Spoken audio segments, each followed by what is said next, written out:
In the near future, Earth is suffering from a global energy crisis. Humanity builds the Cloverfield station to test and launch the Shepard particle accelerator into space. If the mission succeeds, it will provide an unlimited supply of energy for the entire planet, potentially preventing wars over resources. Ava Hamilton receives an invitation to join the crew and head into orbit for 6 months, although she is very reluctant to leave her husband. But Michael convinces her to accept, reminding her that even the mission commander, who is aware of their family issues, insists on her participation, meaning she is truly important to the mission. Besides, she is extremely talented, and if she goes and does her job, both Earth and their family might have a chance to survive.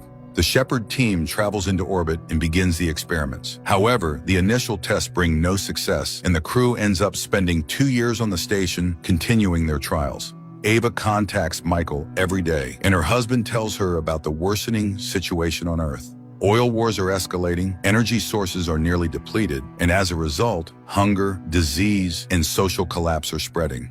Ava shares her concerns too. Only enough fuel remains for 3 more attempts, and if they fail, the mission will be deemed a total failure. Michael tries to encourage her, but the connection is lost. Ava then plays a video of her children playing and cries in front of the screen. Later, she heads to the bridge where the rest of the crew is resting. Suddenly, the mechanic Volkov starts talking about how, despite doing his job honestly, the accelerator still doesn't work. And in his opinion, it's the German, Schmidt, who's to blame. The news more and more frequently speaks of Germany preparing for war. Every day, more Russians are starving, and Schmidt is in no hurry. Hearing these accusations, Schmidt lunges at Volkov. The others try to calm the fight down and remind everyone of the importance of their work. For a while, this works. Sometime later, the crew prepares for the next Shepard launch. Scientists warn them that if the attempt fails, it could cause parallel realities to become permeable. As a result, a universe of monsters or demons might seep into the human world, or time itself could become unstable, leading to a global catastrophe. As he listens, Volkov calibrates the gyroscope, while Monk says a strange kind of prayer, asking for the strength to save humanity and prevent war between nations. The Shepard is launched. A countdown begins and it works. A massive surge of energy flows from the accelerator, but suddenly everything stops. The ship begins to shake, explosions sound from outside the walls, the crew is tossed around, and then a fire alarm goes off on the lower deck. However, the fire suppression system fails, and the crew switches on the ventilation. When the emergency symptoms subside, the crew begins analyzing the damage. Later, as they begin repairs, the team notices numerous anomalies. There's no communication with Earth, the electrical system has died, and the internal temperature is rising by the minute. And then Ava announces something else. Earth has vanished from view. At first, no one believes her. Some suggest that they may have been flipped or thrown to the far end of the galaxy. The crew scatters throughout the ship, hoping to see Earth through the windows, while Ava tries to reach her husband. But it's all in vain. There's no planet, and no signals are getting through. Heated arguments break out, with everyone blaming everyone else. It even gets to the point where the astronauts decide that their actions may have destroyed the entire Earth. Eventually, the captain gathers the crew around the table and proposes they stop fighting and focus on the task at hand, because if they don't survive, they'll never learn the truth. He assigns roles when Volkov reports that the orientation system changed after Shepard rebooted. That means the problem might be in the gyroscope. But when Ava approaches the device, it turns out the gyroscope has simply vanished, making it impossible to determine the ship's coordinates. At that moment, a crew member feels something strange, like the skin on his face is crawling. He asks Ava to look at him, when suddenly a terrifying scream echoes from the corridor, and the two rush toward the sound. The crew gathers there as well. They search the rooms, confused by the bizarre noise. Finally, Tam points to a wall from which the scream seems to originate. She suggests removing the paneling, but this immediately sparks an argument. It could be dangerous. Despite the risks, the engineers remove the panel, and to the astonishment of the crew, they discover a woman seemingly fused with the wires and life support pipes of the ship. No one knows what to do. If they cut the wires, they might damage the life support system. And no one knows this woman, yet she suddenly addresses Ava by her last name. She keeps repeating that she doesn't know what's happening to her and pleads for help. The crew cuts her free from the wires and carries her to the medical bay.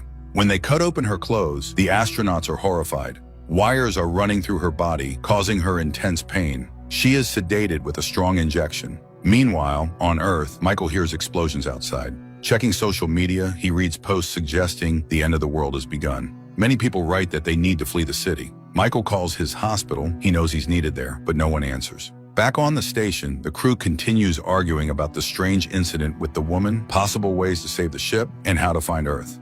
One thing is clear, it's all a consequence of the Shepherd. First and foremost, the crew must proceed with repairs. The injured woman is connected to a cellular regeneration accelerator while the others return to their workstations. No one notices that the figurines in the arcade machine suddenly start spinning wildly on their own. Meanwhile, in the lab, Mundy discovers that the worms have vanished from their sealed aquariums. At the same time, a tense argument erupts between Tam and Schmidt, even though the two are romantically involved. Elsewhere, Volkov once again feels movement beneath his skin, and moments later, his eye begins behaving erratically, rotating wildly in its socket. He begins talking to someone inside himself, at first arguing, then agreeing. Then he walks to the 3D printer and prints a gun. With the weapon in hand, Volkov heads to the bridge and points it at Schmidt, accusing him of working for German intelligence. Tam and Schmidt try to talk him down, unable to understand what's come over him. But Volkov insists the German was ordered to sabotage the Shepherd launch. Suddenly, Schmidt collapses and begins convulsing. The crew gathers, alarmed by what's happening.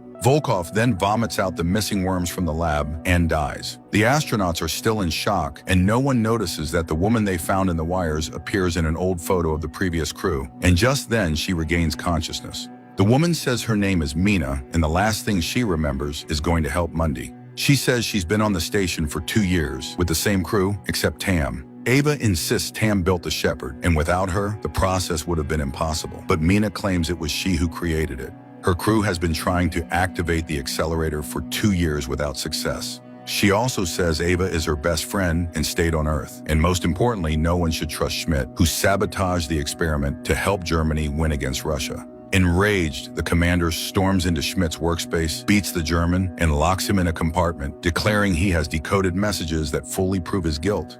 Meanwhile, on Earth, catastrophic events are unfolding. Something is destroying everything in its path, killing thousands. Michael drives toward his hospital, only to learn that communication with the station has been lost. Then he sees burning ruins, stops the car, and steps outside, only to witness a massive shadow of an unknown monster looming in the smoke. Then he rescues a girl trapped in the rubble.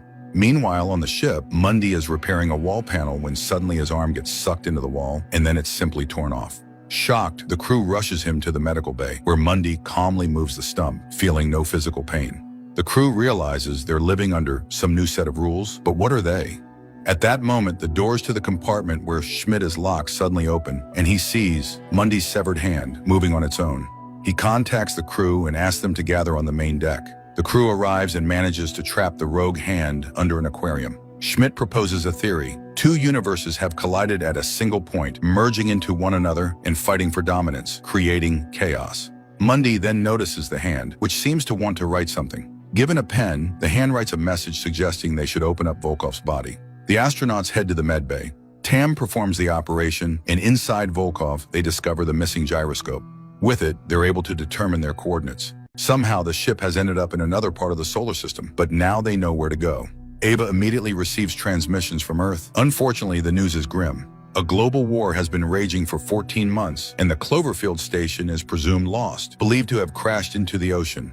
The crew realizes that the activation of the accelerator truly did cause an overlap of 2 dimensions, and that they are now in an alternate reality. To return home, they must repair and relaunch the Shepherd. Quantum entanglement will work in reverse and pull them back into their own dimension. Some argue that landing here would be safer, but Schmidt proves that doing so won't save their original reality.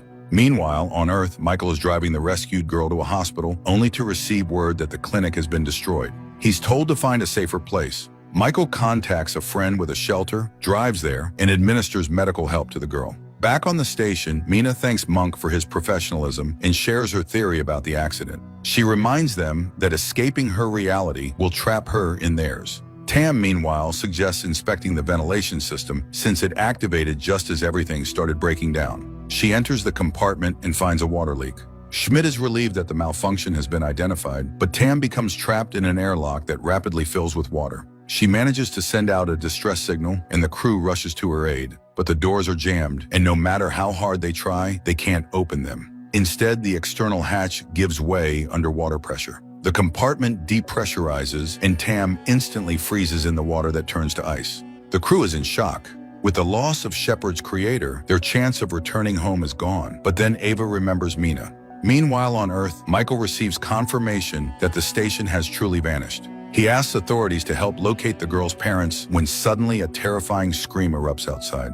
Back on the station, Mina agrees to repair the Shepherd in exchange for a shuttle and schematics to return home. Ava brings her some clothes, and Mina shares that her family is alive in her dimension. On Ava's Earth, her children died in a fire caused by a fuel cell she installed.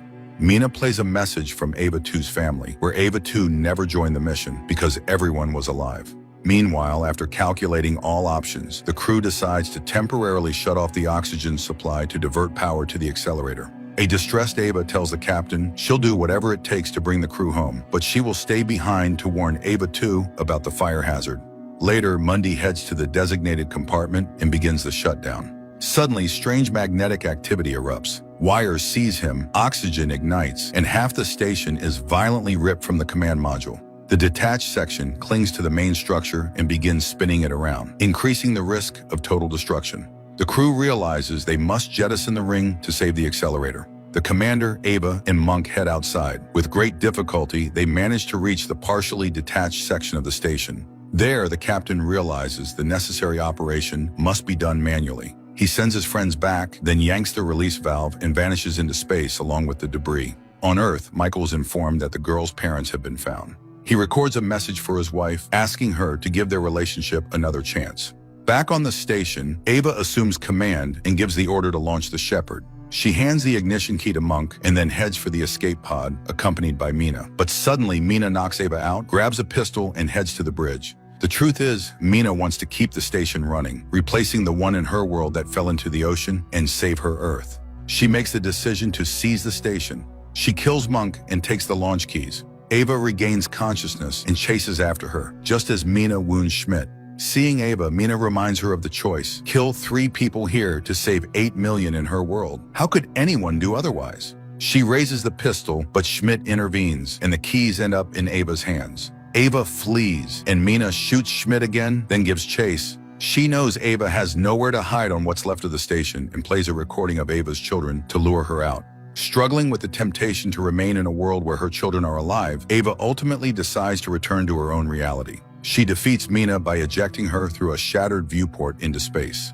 Then she records a message for her alternate self and attaches the Shepherd schematics before sending them to Earth 2. Together with Schmidt, Ava launches the accelerator and returns to her original dimension. They establish contact with Earth, reporting that the accelerator is stable. They descend in a return capsule, still unaware of how much reality on Earth has changed.